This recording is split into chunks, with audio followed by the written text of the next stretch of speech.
राधे राधे। जय श्री कृष्णा। हरे कृष्णा। आप सभी को चैत्र नवरात्रि के तीसरे दिन की बहुत सारी शुभकामनाएं। हमें आशा है इस समय आप चैत्र महीने के नवरात्रि के शुभ दिनों का पालन कर रहे होंगे। देवी की उपासना और आराधना करके उनसे आशीर्वाद की याचना कर रहे होंगे। और चैत्र नवरात्रि के आज के तीसरे दिन माता चंद्रघंटा की पूजा की जाती है। तो चलिए आज के इस वीडियो में माता चंद्रघंटा की पौराणिक कथा का सुनते हैं। चैत्र नवरात्रि के प्रथम और द्वितीय दिन की पौराणिक कथा हमने सुनी। किस प्रकार देवी सती अपने अगले जन्म में पर्वतराज हिमालय तथा उनकी पत्नी देवी मैना की पुत्री के रूप में प्रकट होती है। जब उनकी आयु विवाह के योग्य हो गई तब देव ऋषि नारद ने उन्हें भगवान शिव को प्रसन्न करने के लिए तपस्या करने का सुझाव दिया था और देवी पार्वती ने उनके आदेश को शिरोधार्य करते हुए लगभग 3000 वर्षों तक अत्यंत कठिन तपस्या की। उनकी इस दुर्लभ तपस्या से प्रसन्न होकर महादेव स्वयं उनके समक्ष प्रकट हुए। जब देवी पार्वती ने उनसे विवाह करने का प्रस्ताव रखा तो उन्होंने उनके प्रस्ताव को स्वीकार किया और इस प्रकार भगवान शिव और माता पार्वती का विवाह निर्धारित हुआ। सभी देवी देवताओं को विवाह में निमंत्रण भेजा गया। वे सभी कैलाश पर्वत पर एकत्रित हो गए।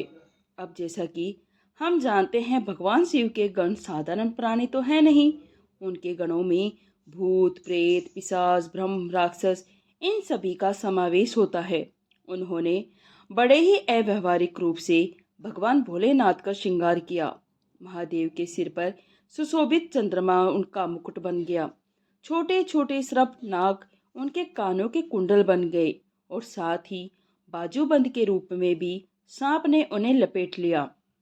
भोलेनाथ के दिव्य देह पर शमशान की भस्म का लेप लगाया गया और उन्होंने पशु चर्म धारण की।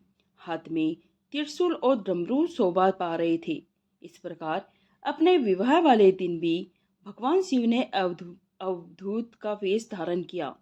वे नंदी बेल पर सवार हो गए और पर्वतराज हिमालय के महल की ओर निकल पड़े। जब उनकी बारात मार्ग से जा रही थी तो उसमें ब्रह्मांड के सभी देवी देवता, ऋषि मुनि, महादेव के सभी गण भी उपस्थित थे और इसमें ऐसा कोलाहल हो रहा था जिसके कारण संपूर्ण ब्रह्मांड में कंपन हो रहा था। भूत, प्रेत, पिशाच नृत्य कर रहे थे। इनमें से किसी के शस्त्र मुख थे तो किसी के शस्त्र हाथ, किसी का हाथ नहीं था तो किसी के अनेक पैर थे।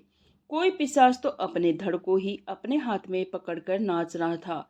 अब ऐसे दृश्य की तो कल्पना करने मात्र से ही कोई भी व्यक्ति भयभीत हो जाता है। जब ऐसे विचित्र बारात राजा हिमालय के द्वार पर पहुंची तो वधु पक्ष के सभी लोग महादेव और उनके गणों को देखकर स्तंभ रह गए। महादेव के 5 मुख थे और 10 हाथ थे और ये सब देखकर सबके होश उड़ गए। जब देवी पार्वती ने भोलेनाथ का ऐसा भयंकर स्वरूप देखा तो उन्होंने सोचा क्यों ना वह भी ऐसा ही स्वरूप धारण करे जो उनके वर के रूप में मेल खाता हुआ हो। तो बस इसी इच्छा को पूरा करते हुए देवी पार्वती ने एक अलौकिक रूप धारण किया और उसी को देवी चंद्रघंटा के नाम से जाना जाता है। माता के इस स्वरूप में उनकी 10 भुजाएं हैं जिसमें वे त्रिशूल, गदा, धनुष, बाण, तलवार, कमल, अंकुश, घंटी और कमल धारण करती है।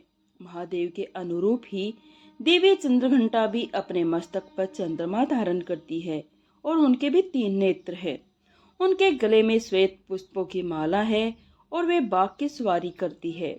देवी पार्वती ने माता चंद्रघंटा का स्वरूप धारण करने के बाद भगवान शिव से प्रार्थना की उनसे विवाह करने के लिए वे एक सुंदर राजकुमार का रूप धारण करें जिससे उनके परिवारजन उन्हें देखकर भयभीत ना हो जाए और संपूर्ण विवाह समारोह शांति से हो।